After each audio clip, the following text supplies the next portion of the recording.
Faqala Rasulullah sallallahu alaihi wasallam, khairukum man ta'allamal Qur'ana wa 'allamah.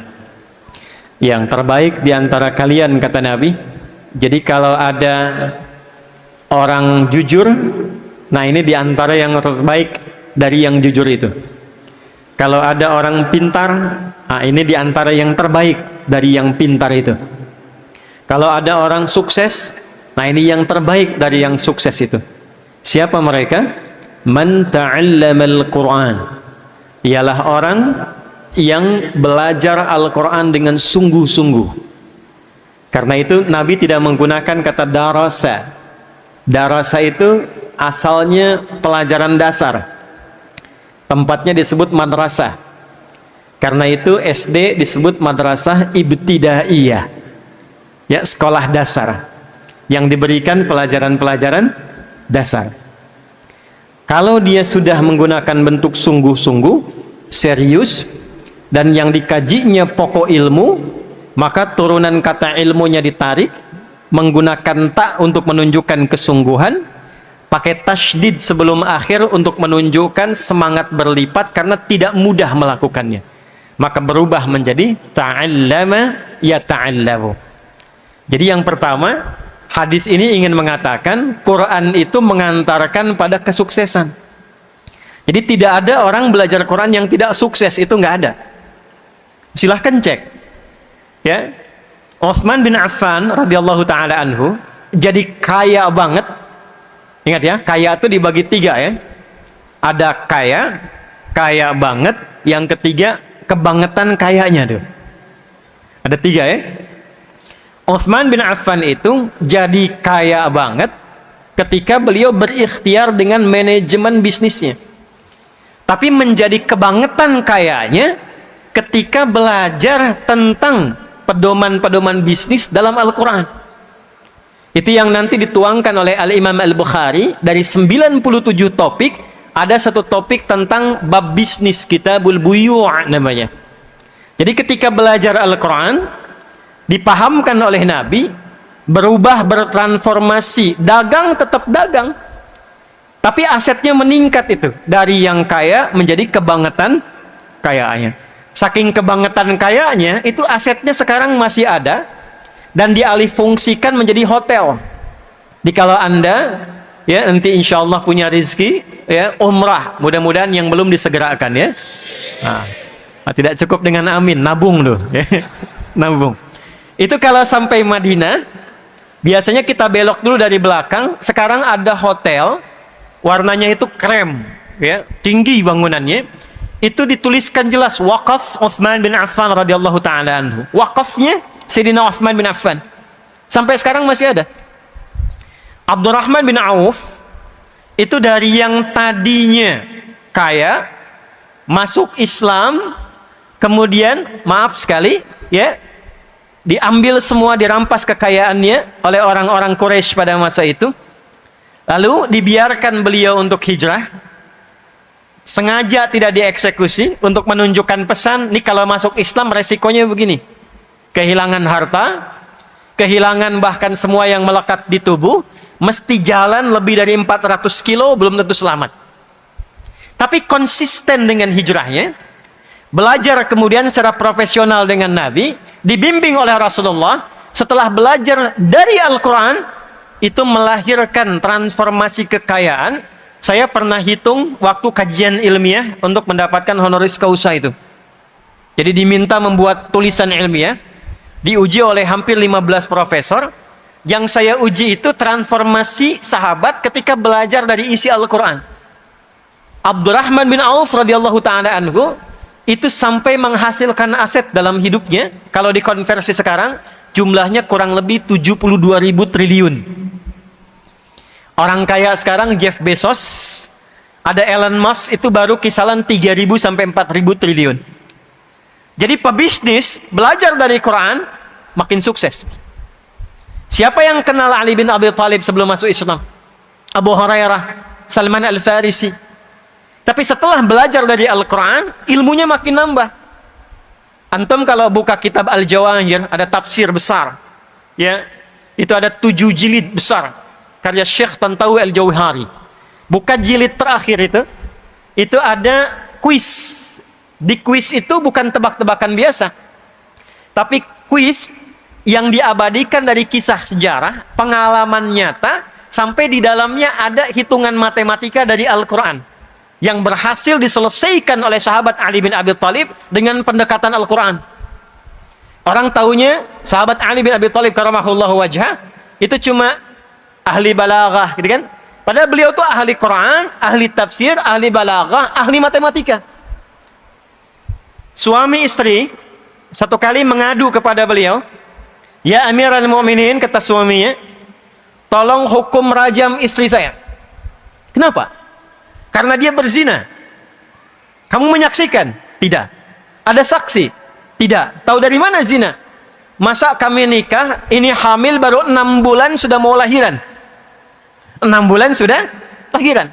Ditanya pada istrinya, "Apakah engkau berzina?" "Tidak ya Amirul Mukminin." "Yakin?" "Yakin." "Mau sumpah?" "Iya." Kata Ali bin Abi Thalib radhiyallahu ta'ala anhu, "Shadaqat hiya." Benar istrimu, dia nggak bohong. Tapi kan baru 6 bulan ya Amirul Mukminin. Apa kata Ali bin Abi Thalib? "Alam tasma' qaulallahi ta'ala?" Apakah engkau tidak menyimak firman Allah Subhanahu wa taala? Maka dibacakan Quran surah Al-Ahqaf di ayat ke-15. "Wa wassaynal insana biwalidayhi ihsana" sampai ke kalimat "wa hamluhu wa fisaluhu 30 syahra." Mengandung dan menyapih, mengandung dan menyapih 30 bulan.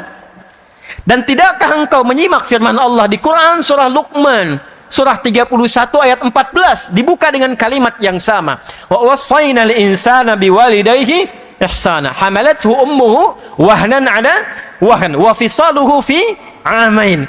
Kan di surat Luqman menyapih, memberikan ASI sampai disapih, amain, 2 tahun. Bukankah 2 tahun itu 24 bulan? Di surah Al-Ahqaf ayat 15, mengandung dan menyapih itu 30 bulan. Kalau 30 bulan kurangi 24 bulan berapa? 6 bulan ya Amirul Mukminin. Itulah yang dimaksud kelahiran prematur, kata Ali bin Abi Thalib. Jadi ngaji Quran itu bikin pintar. Nggak ada orang yang ngaji Quran yang nggak pintar, itu nggak ada. Riset terbaru di London. Tahu London? Tuh lampu merah sonoan dikit tuh. Riset terbaru di London, itu dokter yang temukan. Menyimpulkan orang yang ahli Quran, belajar Qurannya benar, apalagi hafal Quran dengan benar, itu kecerdasannya meningkat 3 kali lipat dibanding orang biasa. Risetnya sederhana. Karena Quran itu ada 52.000 kosakata. Orang yang terus-terusan melatih memorinya dengan mengulang-ulang 52.000 kosakata, maka akan memudahkan dirinya untuk memahami apapun yang ia ingin pelajari. Riset membuktikan kalau ingin menguasai bahasa, hafalkan 3.000 aja kosakatanya.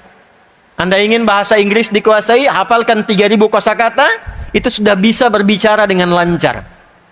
3.000. Ini 52.000. Melompat 3 kali lipat dari orang biasa. Tapi tidak semua yang belajar Quran jadi pintar. Tidak semua. Rumusnya apa? Man ta'allama. Kalimat ta'allama itu taknya menunjukkan kesungguhan, tasydidnya seakar dengan kata syiddah, tidak mudah. Ya, tidak mudah. Maka dengan kata itu butuh motivasi 2 kali lipat, double. Jadi orang yang semangat, yang sungguh-sungguh, yang serius belajar Qurannya, itu akan merubah pribadinya menjadi orang sukses dan mudah meraih apapun yang dia inginkan. Semua level. Wa'allama. Kemudian ia praktekkan Qurannya itu. Jadi ngaji Quran itu bukan begini, ya. Walaupun ini tidak salah. Anda baca Al-Fatihah, baca Al-Baqarah, baca Ali Imran sampai An-Nas, bagus. Dapat pahala. Satu hurufnya berapa? Tahu dari mana? Ya, At-Tirmidzi nomor hadis 2910. Man qara'a harfan min kitabillahi falahu 10 hasanat. Siapa yang membaca satu huruf dari Al-Quran, baca satu huruf saja. Nun, satu huruf. Itu setara dengan 10 kebaikan. 10 itu bukan begini menghitungnya. 1, 2, 3, itu sedikit. Ya, saya ilustrasikan di hadis Muslim, orang yang masuk masjid dengan niat ibadah. Belum ngapa-ngapain, pengen ibadah, pengen i'tikaf, pengen ikut pengajian, pengen salat, pengen baca Al-Quran, baru masuk, belum dikerjakan, sudah mendapatkan 25 kebaikan. Jarak satu keduanya 500 tahun, dua ketiganya 500 tahun, tiga keempatnya 500 tahun. Jadi kalau kita baca Al-Quran, satu huruf dapat 10, itu satu keduanya ilustrasinya 500 tahun kebaikan kita dapatkan. Nah, ukuran itu nanti diperlihatkannya saat akan wafat. Ya, di akhirat baru dikumpulkan. Itu yang kita sebut dengan pahala namanya. Ajrun. Ajrun itu ukurannya satu kedua, dua ketiga, tiga keempat, 500 tahun kebaikan. Jadi kalau ada orang sehari nggak ngaji, itu rugi. Rugi. Apalagi kalau salahnya banyak. Ya? Apalagi kalau salahnya banyak, solehnya sedikit, salahnya banyak, cita-citanya surga Firdaus. Ya, sesurga dengan Nabi lagi, kan? Nih contohnya nih, siapa yang pengen masuk surga Firdaus? Boleh angkat tangan. Baik. Yang pengen sesurga dengan Nabi boleh angkat tangan. Baik, turunkan. Yang salahnya banyak boleh angkat tangan. Oh, nah ini contohnya. Nah, maka Nabi memberi rumus, ada amalan cerdas. Amalan cerdas yang saat dikerjakan, amalan sedikit, prinsip ekonomi, bekal sedikit tapi keuntungan banyak. Nah, itu banyak dalam Islam, diantaranya Al-Quran. Ya, kalau ada orang berbuat salah, dihitungnya berapa? 1 kan? Ya, tapi jangan mudah mengatakan 1 tuh. Dari pagi sampai siang ini sudah berapa dikoleksi kesalahan tuh? Mata salah lihat kan? Nah, telinga salah dengar. Tadi sebelum saya datang pikiran sudah salah tuh. Ustadznya kemana sih? Jam berapa dimulai? Udah kumpul tuh. Tutup dengan 1 nun, lumayan gitu ya. Hilangkan. 1 dapat 10. Nah, kalau ngajinya begitu, dapat kita pahala. Tapi isi Quran, fungsi Quran sebagai hudan tidak kita rasakan. Akhirnya Al-Quran hanya menjadi ayat yang tertuliskan di mushaf, terdengar suaranya lewat bacaan. Yasin, terdengar, tertulis di mushaf. Alif Lam Mim, tertulis di mushaf, terdengar lewat suara. Ya, dapat pahala. Tapi barakah Quran yang jadi hudan. Dan itu inti Quran diturunkan. Syahrul Ramadan alladzi unzila fihil Quran hudan linnas. Saya turunkan kata Allah Al-Quran supaya isinya menjadi pedoman berkehidupan. Jadi semua kehidupan kita itu isinya ada dalam Al-Quran. Semua hajat hidup kita. Ya, saya baca cepat ya. Tidak usah ditulis, saya baca cepat saja karena direkam, teman-teman nanti bisa cek kembali ya. Misal saya kasih gambaran saja. Ini masih dalam kandungan. Bagaimana dalam kandungan ingin terlahir menjadi pribadi yang baik dan saleh, itu ada petunjuknya di Quran surah ke-7 ayat 189. Kemudian terlahir, amalan pertama apa bagi seorang ibu yang baru punya anak untuk memberikan ASI maksimal selama 2 tahun? Amalan pertama apa bagi suami yang baru jadi ayah dan punya anak pertama? Turun Quran surah kedua ayat 233. Sampai usia 2 tahun ke menjelang baligh, amalan pertama apa yang mendekatkan dia dengan Allah? Taat pada orang tuanya dan mengenal lingkungan dengan baik. Turun Quran surah Luqman surah 31 ayat 13 sampai ayat 19. Ketika dia mulai belajar, bagaimana belajar yang bisa memahamkan dia sehingga dia bisa bawa pulang pemahaman itu dan mengajarkan kembali. Turun Quran surah 9 ayat 122. Bagaimana mencari tempat belajar yang saat bersamaan menguatkan pengetahuan dan meningkatkan imannya. Turun Quran di surah ke-58 ayat yang ke-11. Lalu dalam pelajaran itu dia mulai menyebar. Ya, kadang-kadang orang Surabaya ke Jakarta, ada yang ke Timur Tengah, ada yang ke Amerika, menemukan tempat baru, bertempat yang baru, ketemu orang baru, tapi tetap menjaga sikap takwanya. Turun Quran surah 49 ayat ke-13. Kalau menemukan jodohnya di situ, bagaimana cara melamarnya? Turun Quran surah ke-4 ayat yang ke-4. Terjadi pernikahan, Quran ke-30 ayat ke-21. Tugas pertama saat menikah, Quran surah ke-4 ayat 34. Suami mulai mencari nafkah yang standar, Quran surah kedua ayat 168. Kalau pengen cepat cepat rizkinya baru bergerak sedikit datang Quran surah kedua ayat 172. Kalau dia belum melakukan sudah dijamin dibuka kemudian rizkinya, berkahnya pintu langit dan bumi. Quran surah ke-7 di ayat ke-96. Batuk. Kemudian dia mulai bekerja, tidak mudah, diminta petakan tantangannya. Kadang-kadang ada yang kecil, menengah, ada yang berat. Turun Quran surah kedua ayat 214. Solusinya di Quran surah ketiga ayat 142. Detailnya di Quran surah kedua Al-Baqarah dari ayat 155 sampai 157. Kadang-kadang ada orang ingin menyingkirkan, orang ingin menyungkurkan. Bagaimana membuka usaha tapi tanpa nyogok, tanpa suap. Kalau ada solusi dibimbing Allah, kalau ada yang jahil ditolong. Turun amalan Quran surah 17 ayat 79 sampai dengan 80. Istri merawat anak di rumah, jangan dikira mudah. Kadang-kadang dia menolak, kadang berkata, turun bimbingan Quran surah 17 ayat 23 sampai dengan ayat 27. Sampai usia 40 tahun, sukses, bagus, anak ada, orang tua masih ada. Jangan disimpulkan itu hasil kesuksesan Anda. Boleh jadi ibunya yang menangis di keheningan malam, bapaknya yang serabutan bekerja, minta sama Allah supaya anaknya lebih hebat dibandingkan kedua orang tuanya. Ketika Anda mendapatkan kesuksesan itu, sertakan orang tua di dalamnya, sekalipun dalam doa. Maka turun Quran surah ke-46 di ayat ke-15. Anda terus bergerak lagi, harta makin banyak, bagaimana menjaga dan meningkatkannya. Turun skema dengan zakat. Quran surah ke-9 ayat 103 sampai dengan 109. Dikeluarkan di 8 golongan Quran surah 9 di ayat ke-60.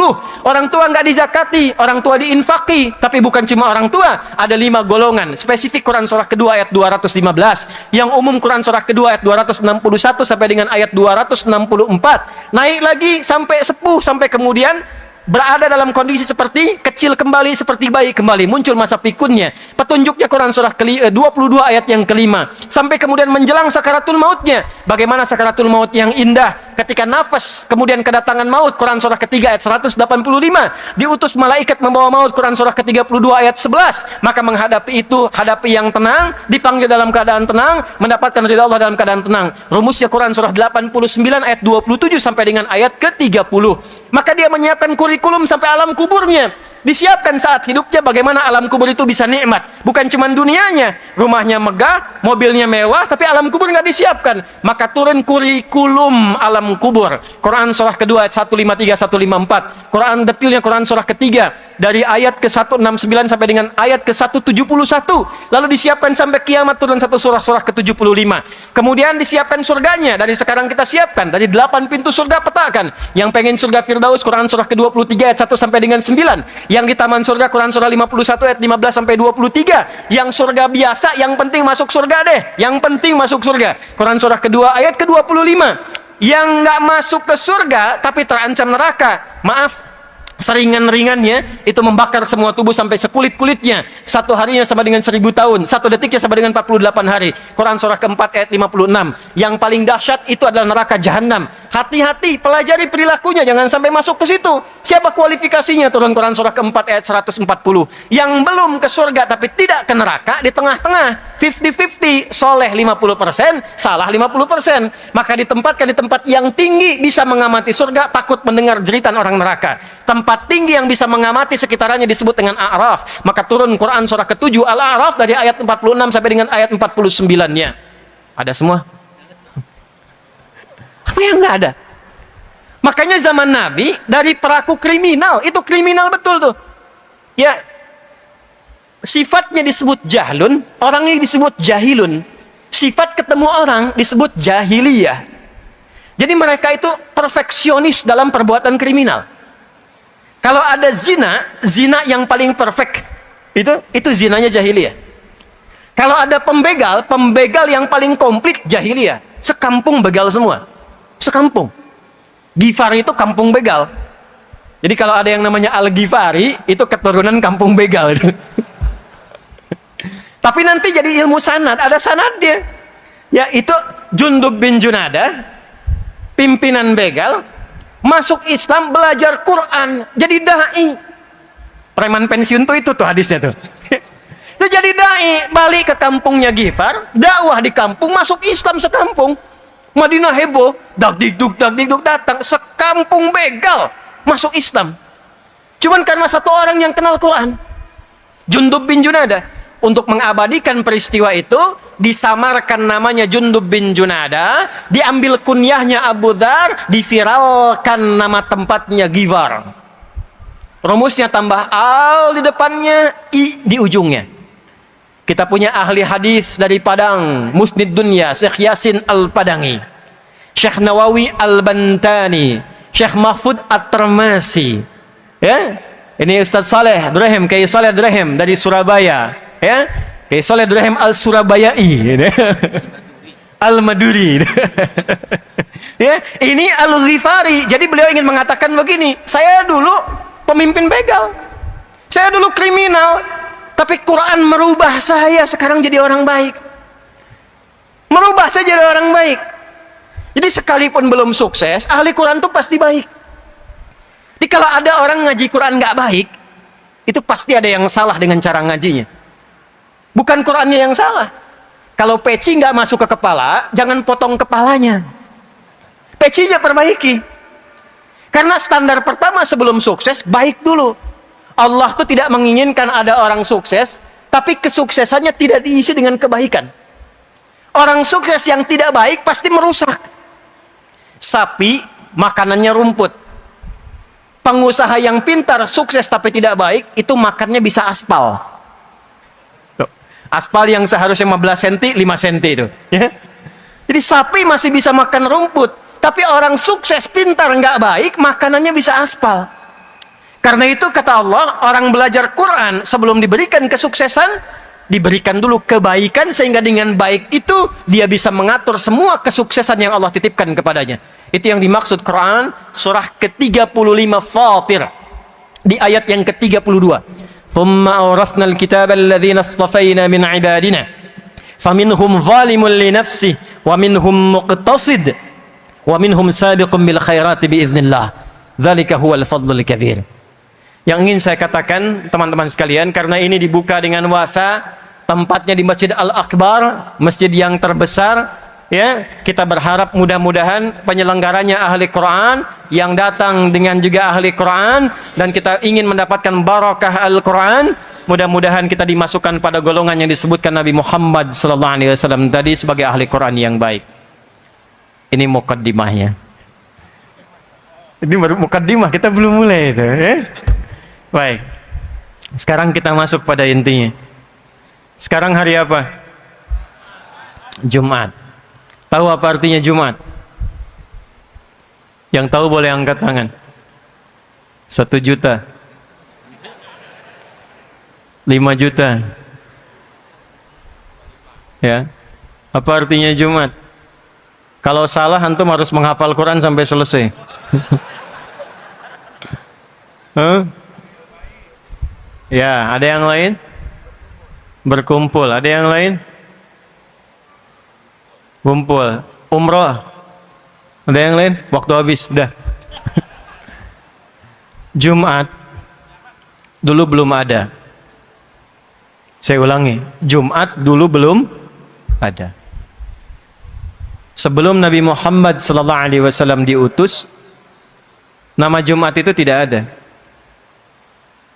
Orang-orang yang hidup di era Nabi, sebelum Nabi dilahirkan, saat Nabi dilahirkan, tumbuh berkembang, itu menamai hari-hari yang berlangsung dalam kegiatan mereka dengan nama-nama hitungan hari.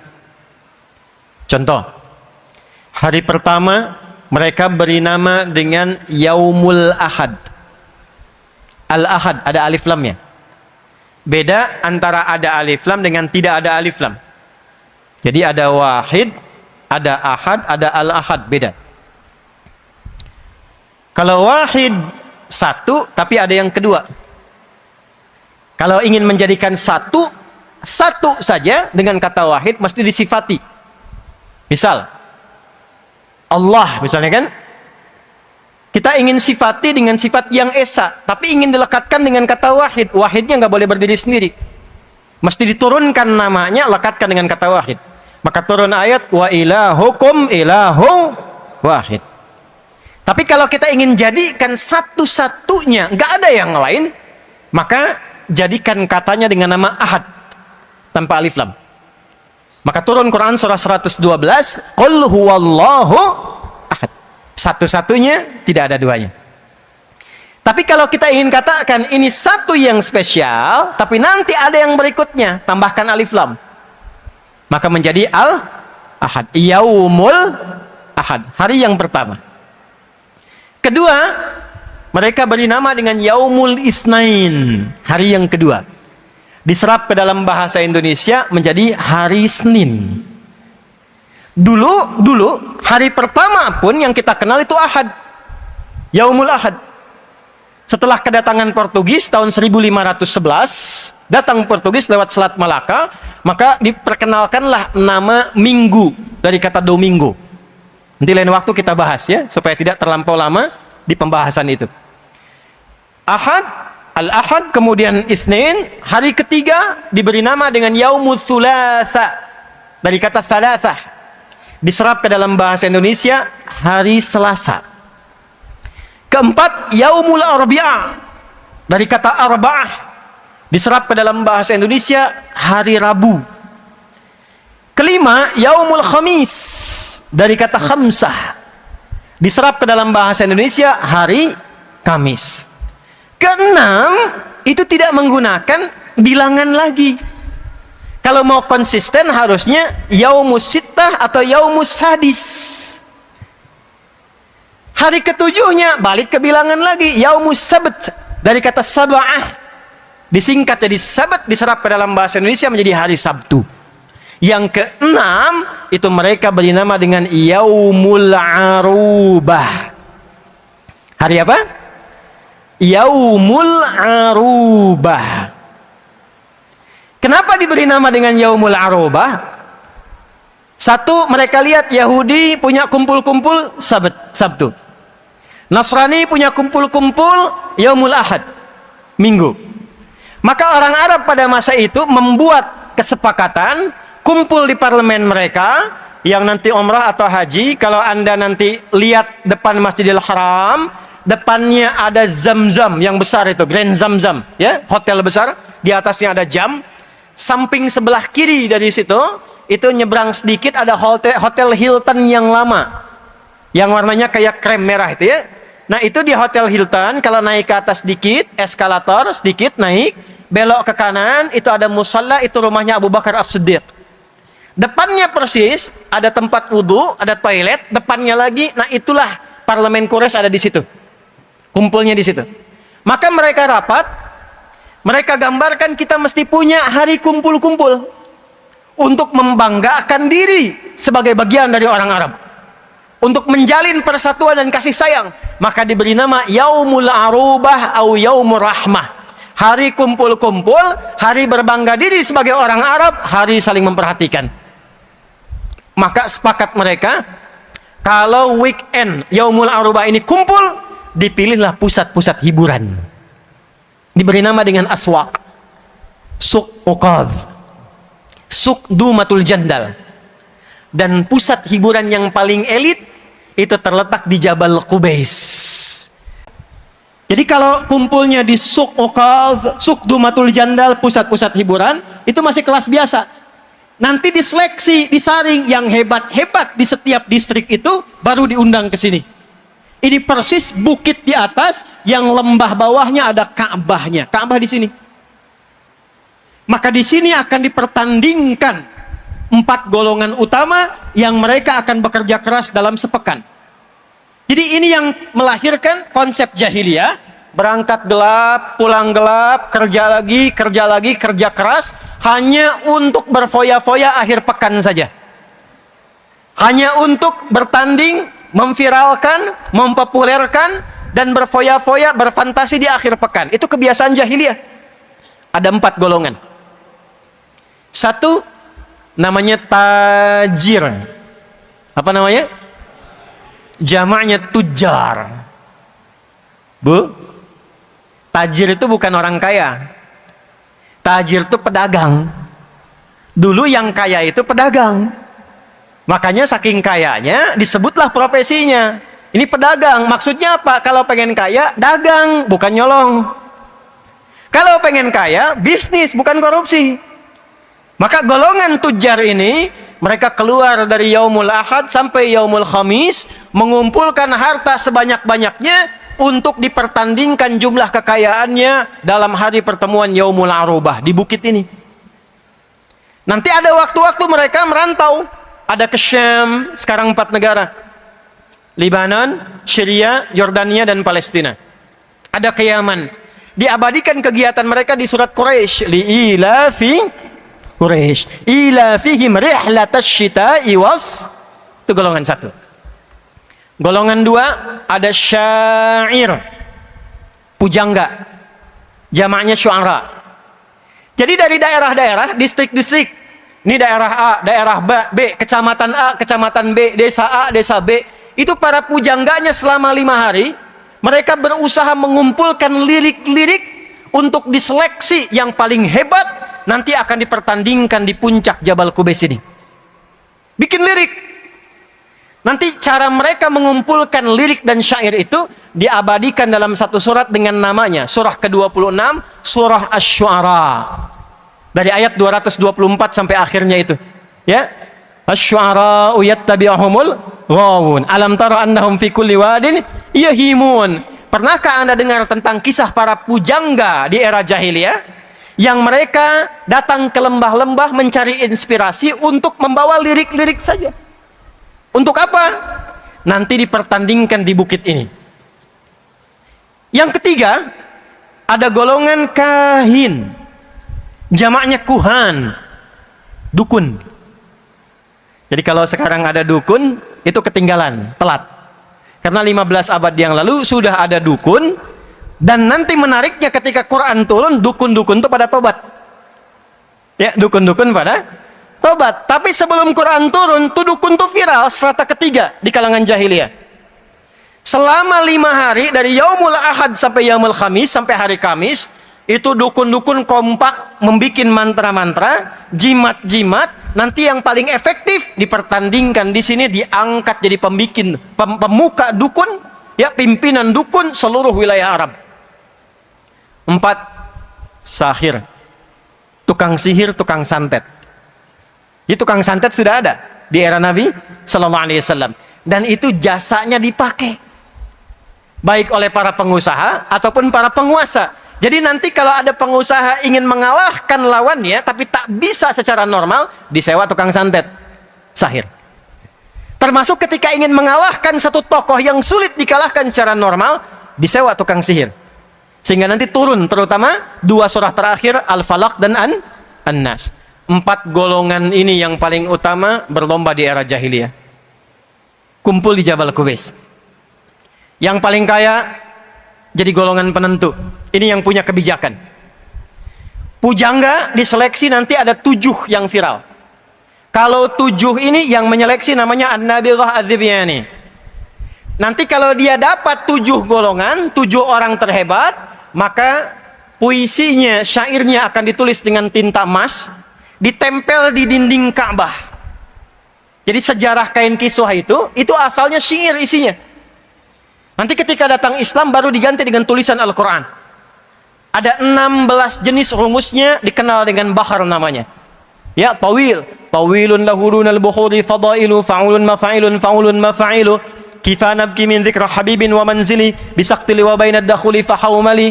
Rajas, mustaf'ilun mustaf'ilun mustaf'ilun mustaf'ilun mustaf'ilun mustaf'ilun. Sautus safiril bulbuli hayyaja qalbi thamili. Al-ma'u wa zahru ma'a ma zahri lahdhul muqali. Fa anta ya sayyidali wa sayyidi wa mawlali. Fakam tayammuni ghazayyilun uqayqali. Qataftuhu min wajzatin min fi'li hadha ar-rajuli. Faqala la la la la faqad ghada muharwili. Wal walad wali wailali. Faqultu la tuwalwili. Fabayyinul lu'lu'ali. Qalat law hina kadha in radidul muqali kahatan kakailali.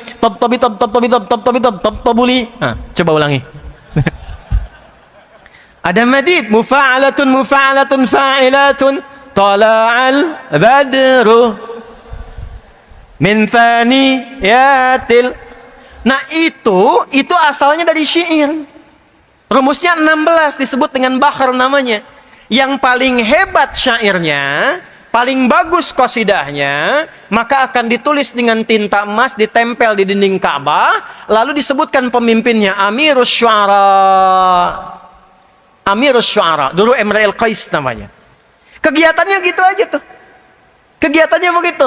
Tiap hari kerja, berangkat gelap, pulang gelap. Weekend, foya-foya. Weekend, libur, cari tempat hiburan. Jadi kalau antum tiap hari kerja, akhir pekan cuman liburan, makan, minum, buang-buang uang, nah itu setengah jahiliyah. Itu setengah jahiliyah. Pamer, kerja, dapat mobil bagus, ya malam-malam cuman buat bisingin orang, panasin balapan sama taksi, bem, dipakai enggak? Nah itu jahiliyah. Itu kegiatan dulu sudah ada.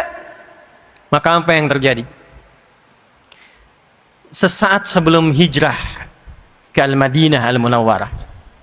Hijrah itu artinya bukan cuman pindah. Kalau pindah itu artinya intiqal, cuman pindah. Ana antaqil min Bekasi ila Surabaya. Saya pindah dari Bekasi ke Surabaya.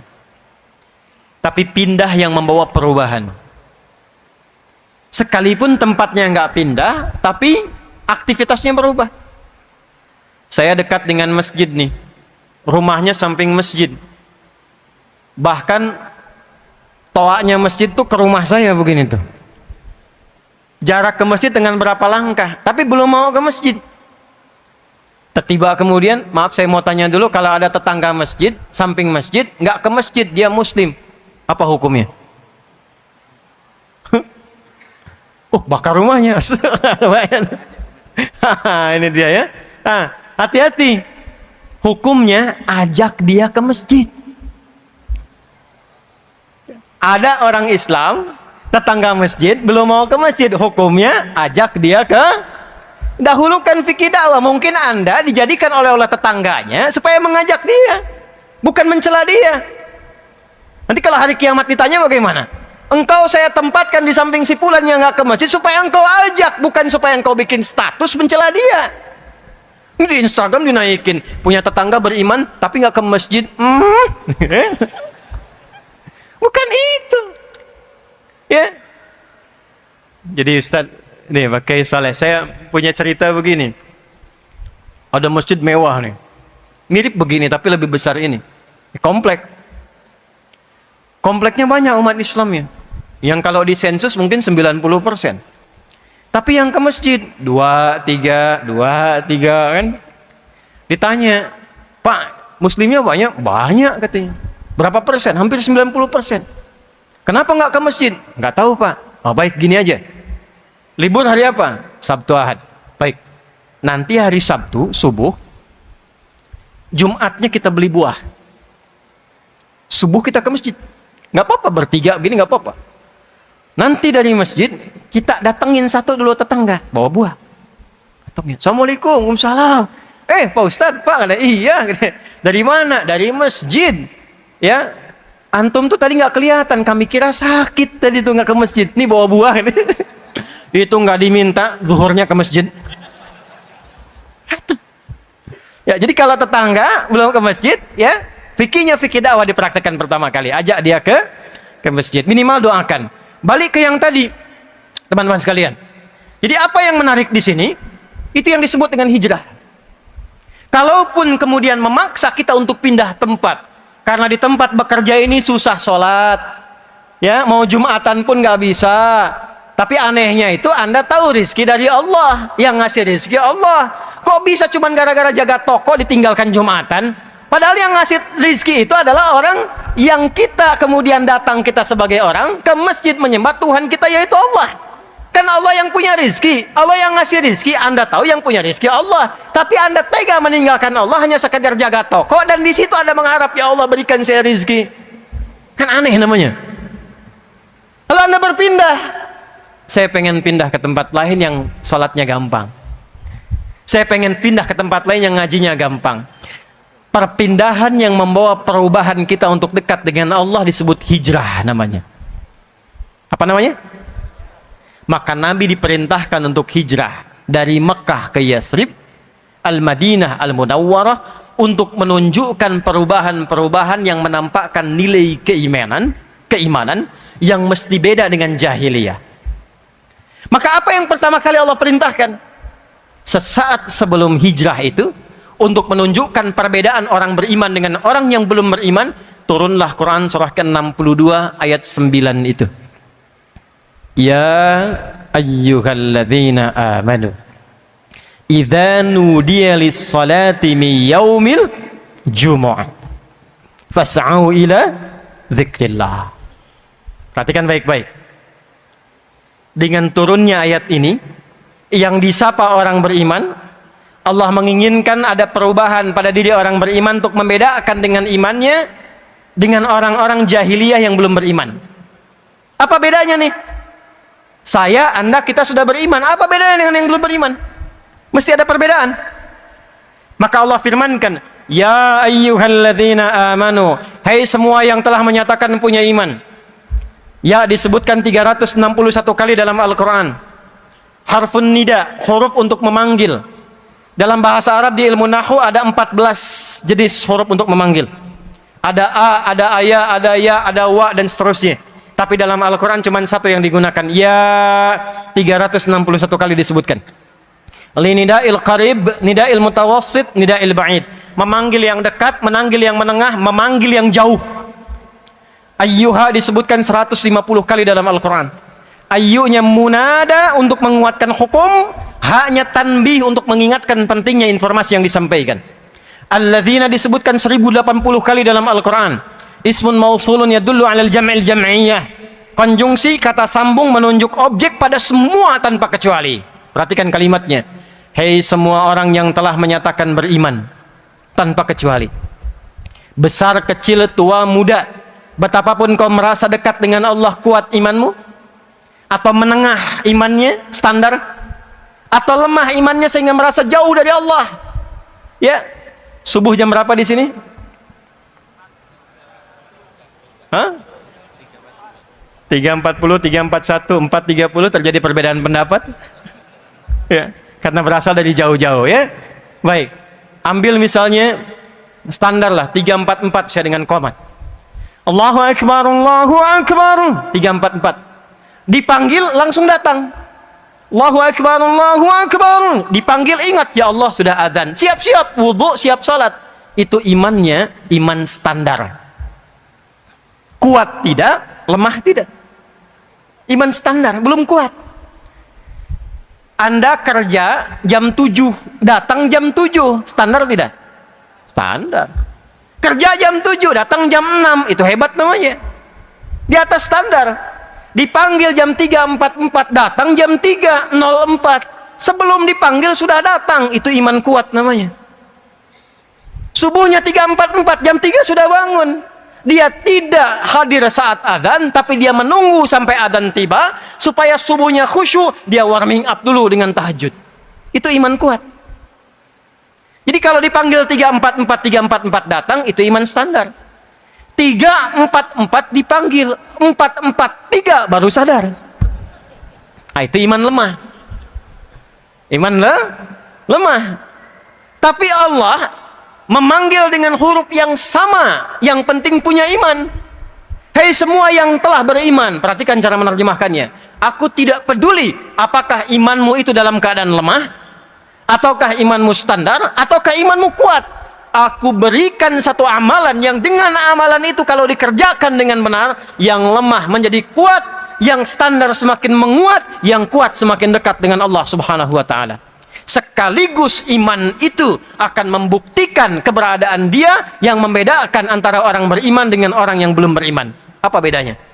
Idza nudiya lis-salati min yaumil jumu'ah. Dari sejak itu berubahlah nama Yaumul Arubah menjadi Yaumul Jum'ah. Itu asalnya. Dulu nggak ada, hari Jumat itu nggak ada. Jumat itu turun namanya sesaat sebelum hijrah. Berubah dari Yaumul Arubah jadi Yaumul Jum'ah.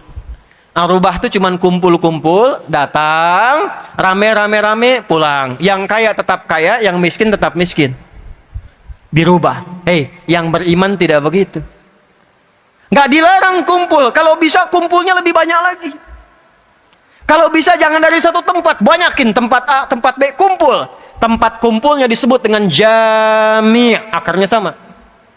Makanya sering ditambahkan masjid jami'. Jami' itu tempat mengumpulkan yang banyak. Yang datang al-mujtama' al-islami, masyarakat Islam yang banyak. Waktu kumpulnya, momentum kumpulnya disebut dengan Jum'ah.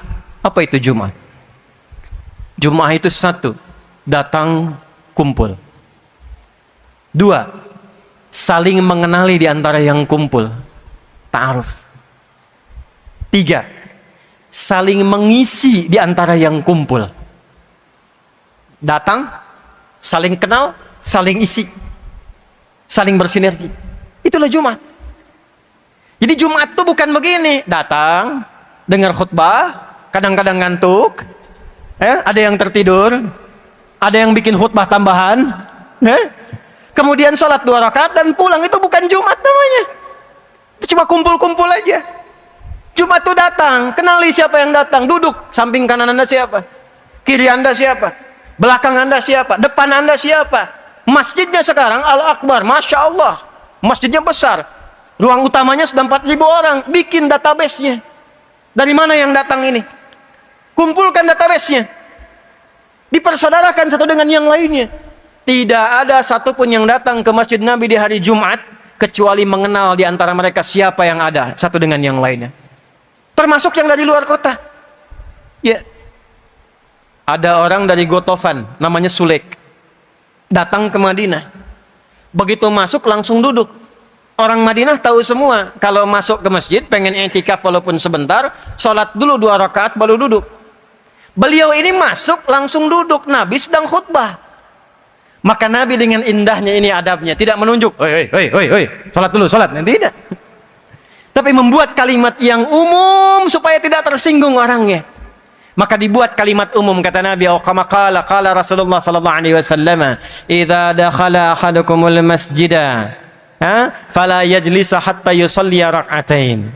Jika ada seseorang ingin masuk ke dalam masjid, ya, di riwayat lain wa arada an ya'takifa, dan dia berniat untuk duduk walau sejenak, maka jangan langsung duduk kecuali salat dulu 2 rakaat. Maka kelak diviralkanlah salat itu dengan nama salat tahiyatul masjid. Tapi spirit tahiyatul masjid ternyata bukan sekedar salat, tapi Nabi ingin menunjukkan kepada jamaah yang ada, "Hei sahabat-sahabatku yang dari lingkup lokal di sini, ini ada kawan kita yang baru datang. Dia belum tahu tahiyatul masjid. Coba lihat siapa, kenali dia, bawa hajat apa." Makanya nggak ada yang datang ke masjid Nabi khususnya hari Jumat kecuali semua hajatnya selesai. Yang lapar datang, pulang kenyang. Dulu era-era Nabi, awal-awal Jumatan itu sampai motong kambing. Tanya ke Soleh tuh. Ya, peserta Jumatan pertama 12 orang, imamnya Mus'ab bin Umair. Di Bani Salim itu 12 orang pesertanya, awal peserta. Yang dipimpin Nabi 40 orang, itu selesai Jumat potong kambing dulu untuk mengakrabkan diri satu dengan yang lainnya. Ya, abah dari mana? Dari sini. Bapak dari mana? Dari sini. Ngobrol, kenalan, kenal. Rakat itu yang disebut ukhuwah namanya. Ya. Al-Akbar nggak usah potong kambing. Jamaahnya yang kompak. Di sini siapa yang punya restoran? Yang punya rumah makan? Ya, yang punya pabrik minum? Yang punya botol-botol itu? Kumpulkan samping ini sehingga orang merasakan gembira ketika datang Jumat. Ini hari raya ya akhi. Ini Id kita setiap pekan ya ukhti. Datang gembira ke Jumat. Yang punya profesi A, profesi B datang persaudarakan. Dan semua orang di zaman Nabi rebutan. Allahu Akbar, datang seorang. Kata Nabi SAW, siapa yang hendak menjamunya, semua angkat tangan. Semua angkat tangan. Dan qadar Allah yang pertama ngangkat itu ternyata yang paling miskin di antara mereka. Masih ngangkat tangan. Kata Nabi, fulan kau duluan jadi tamumu. Itu dengan gembira digandeng ke rumahnya. Ya Busra, ya Busra, ya Busra. Kama qala, kabar gembira, kabar gembira. Datang ke rumah istri nanya, ada apa bang? Ada pahala? Jawabnya pahala. Ya, padahal mungkin yang datang Pak Karno, Pak Sueb gitu kan. Ada pahala katanya. Begitu disebut pahala, senangnya luar biasa. Gimana stok dapur? Alhamdulillah, ada beberapa suap buat anak kita. Buat anak kita. Mah, pahala datang, surga lebih utama. Tugas mama tidurkan anak-anak, tugas papa nyiapkan hidangan, biarkan kita menikmati pahala malam ini, tamu kita menikmati hidangan di malam hari ini. Dia ambil kemudian persiapannya, dibentangkan di mejanya, sampai kemudian tersisa kita 13 menit lagi menuju asar. Apa yang terjadi? Maka cahayanya kemudian digelapkan, ya, dengan basa-basi yang sangat indah, mujamalah dalam bahasa Arab, dengan diberikan piring berisi makanan kepada tamunya, sementara tuan rumah itu hanya pura-pura makan untuk membunyikan saja. Serumah nahan lapar, istri menenangkan kemudian anaknya, ibu menenangkan anaknya, tidur mereka dalam keadaan lapar, yang suami kemudian gembira menemani dengan lapar, yang tamu makan sampai lahap. Besoknya keluarga ini viral dan diapresiasi, bahkan dimuliakan oleh Allah dengan turunnya Quran surah 59 ayat 9 sampai 10 itu. Wa yu'thiruna ala anfusihim walau kana bihim khasasah. Itulah Jumat. Jadi orang nggak punya aja sampai bawa, Pak. Antum misalnya punya kebun, cuman ada ubi, itu kalau spirit Jumat cuman bawa ubi hanya untuk Jumat jadi pahala. Mana ayatnya sekarang? Mana Jumatnya? Mana hadisnya? Mana Islamnya? Mana imannya? Itu bedanya iman dengan yang belum beriman. Yang belum beriman kumpul, ya kumpul banyak. Stadion kumpul. Tarame kumpul nih. Pasar kumpul. Tapi kumpulnya beriman itu selalu ada manfaatnya. Jangan sampai kumpul nggak kenal dengan siapa yang kumpul. Setelah itu persaudarakan. Betapa indah kalau ada dokter kemudian Jumatan. Ada pasien yang nggak punya biaya ke rumah sakit, bertemu dengan dokter. Masjid Al-Akbar punya database-nya. Dokter sekian yang muslim datang Jumatan ke Al-Akbar. Allahu Akbar. Yang sakit nggak harus ke rumah sakit. Di Masjid Al-Akbar pengobatan atau konsultasi gratis pada dokter. Silahkan dokter di sini. Yang belum punya pekerjaan, ini pengusaha-pengusaha yang punya pekerjaan, konsultasi. Yang punya utang, lunasin. Itu kumpul bareng, ikut sama-sama, itulah Jumat. Itu spirit Jumat yang berlaku di era Nabi. Kita kehilangan itu sekarang. Kita kehilangan itu. Bayangkan kalau hadisnya dipakai. Ya, sayati alaikum zamanun kama qala Rasulullah SAW. Akan datang satu masa. Masa ini unik. Ini hadis. Tandanya taqarrubuz zaman. Di masa itu waktu akan cepat sekali berlalu. Setahun kayak sebulan. Sebulan kayak sepekan. Sepekan kayak sehari. Sehari kayak sekilatan. Sudah terasa belum sekarang? Kayaknya baru kemarin saya ke Surabaya ya. Ternyata sudah setahun kan? Terasa sekali. Nah, ada waktunya ketika itu tiba, terjadilah percepatan digitalisasi. Taqarrubul aswaq. Pasar mudah diakses kata Nabi. Dulu Anda berangkat pakai angkot, pakai ojek, sekarang klik datang barangnya. Sudah terjadi sekarang? Dan pada masa itu yantashirul kadzib dan tashirul fitan. Hoaxnya banyak. Hoaxnya banyak, manipulasinya banyak, propagandanya banyak, penipuannya banyak, dan bahkan karena digitalnya itu berkembang, penipuannya pun online-nya banyak. Judi yang biasa offline, online. Pinjaman yang online, yang offline tadinya jadi online. Disingkat jadi pinjol. Pinjaman bikin penjol. Nah, ketika terjadi itu, apa solusinya? Ternyata Islam datang bawa solusi. Kenapa nggak dimanfaatkan teknologinya? Bikin aplikasi. Ini kan kita di Surabaya, tapi nggak semua yang ada di sini orang Surabaya semua kan? Ya, yang dari Perak mana? Tuh, ada yang dari Madura, tuh, Sidoarjo, tuh, ya, mana lagi? Malang, Masya Allah. Yang paling jauh dari mana? Aceh. Ada yang lebih jauh dari Aceh? Cianjur. Ada lagi? Flores, Masya Allah. Ya, Manado tuh. Kenapa nggak dibuatkan database? Misal sekitaran Surabaya dulu bikinkan, atau Jawa Timur pada umumnya. Bikin database. Masa dari yang banyak ini nggak ada yang bisa bikin aplikasi?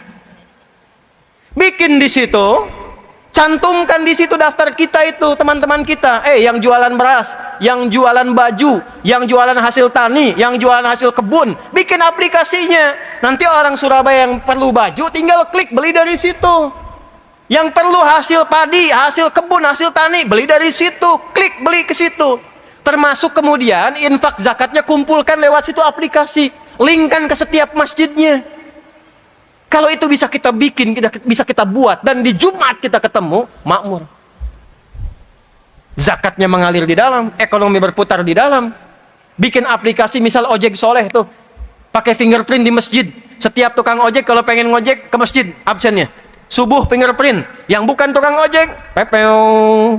Silahkan coba lagi. Tukang ojek fix, silahkan masuk. Sebulan DKM menyiapkan sembakonya. Jadi dia nggak mikirin sembako. Hasil dia dapatkan dibawa, 30 simpan di masjid, 70 dia bawa. Kalau sukses kembangkan jadi muzaki, kalau nggak sukses subsidi lagi dari yang 30. Dari mana modalnya? Dari zakat infak teman-teman yang masuk ke kotak infak, putar lagi di situ. Kalau perlu wali kota Surabaya bikin putusan, daripada membiayai yang besar-besar, yang opang-opang ojek panggalan, bikinkan aplikasi lokal, bikin gerakan lokalisasi. ASN wajib naik ojek dari situ, belinya ke situ, yang di dalam dibeli, ekonomi berputar di dalam, zakatnya diputar di dalam, baru kelebihannya setorkan ke pusat. Jadi itulah Jumat. Mana makna Jumat itu sekarang? Mana? Tapi yang paling menarik, hafal ayatnya, hafal hadisnya. Dan habis Jumatannya datang dengarkan khutbah, kadang ngantuk, kadang tiduran. Yang didengar ujungnya aja. Ambil yang baik, tinggalkan yang buruk. Pulang, sendal yang bagus-bagus hilang semua. Setelah itu langsung, aduh lah kita mau weekend, mau liburan sambil Jumatannya nyambi. Padahal Jumatnya harus bahagia, masjid itu membahagiakan, menyenangkan. Di masjid saya tuh kalau Id khususnya, itu anak-anak difasilitasi yang perosotan, yang mainan, yang apa, yang pakai gula, yang manisan, sampai mereka bertanya lagi, kapan Idul Fitri lagi Ustaz? Itu pasti dikenal. Boleh Allah Akbar bikin perosotan Pak depan. Mainan taman untuk anak-anak, sehingga anak-anak itu bertanya kapan Jumatan lagi, kapan dapat kembang gula lagi, kapan dapat manisan lagi. Antum tuh yang punya CSR, kenapa nggak disebarkan amplop kecil kasih anak-anak, kasih 10.000 sampai mereka nanya lagi, Om kapan Jumatan lagi? Gitu. Itulah Jumat, itulah Yaumul Jumat, itulah ya ayyuhalladzina amanu, orang iman begitu. Nah, jadi teman-teman sekalian, saya itu tipikal orang yang tidak menginginkan kita melakukan sesuatu tapi tidak memahami apa yang kita kerjakan. Di Islam itu tidak pernah ada nama yang hampa makna, itu nggak ada. Semua nama ada maknanya.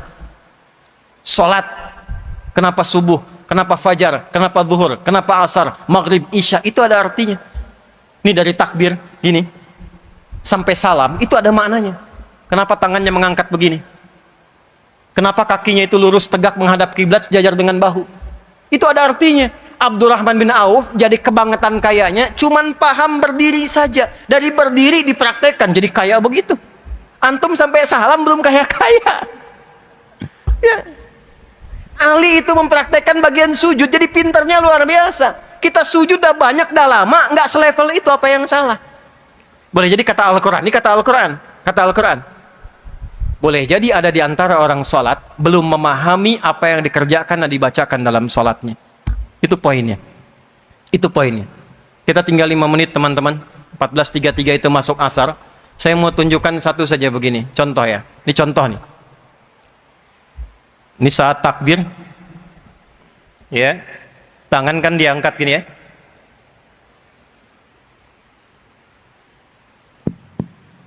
Nih, hadisnya di Al-Bukhari nomor hadis 757, hadis Muslim nomor hadis 397, rawinya sahabat Abu Hurairah radhiyallahu taala anhu, Abdurrahman bin Sakhar, pelakunya namanya Khalad bin Rafi Az-Zuraiqi.